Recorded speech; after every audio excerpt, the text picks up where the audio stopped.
विविध प्रलंबित मागण्यांसाठी एसटी बस कर्मचाऱ्यांनी शासनाचं लक्ष वेधून घेण्यासाठी खामगाव आगारासमोर निदर्शनं करण्यात आली आहेत। एसटी कामगारांना सेवा, ज्येष्ठतेनुसार मूळ वेतनात वाढ करणे, सेवानिवृत्त कर्मचाऱ्यांची थकीत रक्कम देणे, 7वा वेतन आयोग लागू करणे, आंदोलनात महाराष्ट्र एसटी कामगार संघटना, Maharashtra ST Kamgar Sena, Maharashtra ST workers INTUC, Maharashtra ST Navnirman Kamgar Sena, Khamgaon आगार संयुक्त कृती समितीचे पदाधिकारी आणि सदस्य सहभागी झालेत। मुख्यमंत्री यांच्याकडे परिवहन खाते आणि एसटी महामंडळाचं अध्यक्षपद असल्यामुळे त्यांच्या अध्यक्षतेखाली त्वरित बैठकीचं आयोजन करून प्रलंबित मागण्यांची पूर्तता करण्यात यावी, अन्यथा 9 ऑगस्टपासून मोठ्या स्वरूपाचं आंदोलन करण्यात येईल असा इशाराही यावेळी देण्यात आला आहे।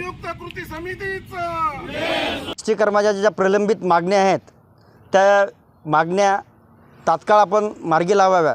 कारण आज आपण न्यूज चॅनलच्या माध्यमातून बघत आहात, टी व्ही चॅनलच्या माध्यमातून बघत आहात, आपले जे सन्माननीय मुख्यमंत्री आहेत ते नेहमी सांगत असतात की हे सरकार सामान्य जनतेचं सरकार आहे। एस टीमध्ये राहणारा हा कर्मचारी हा प्रत्येक सामान्य कुटुंबातला आहे, त्याचं वेतन हे वेळेवर मिळणं हे तेवढं गरजेचं आहे।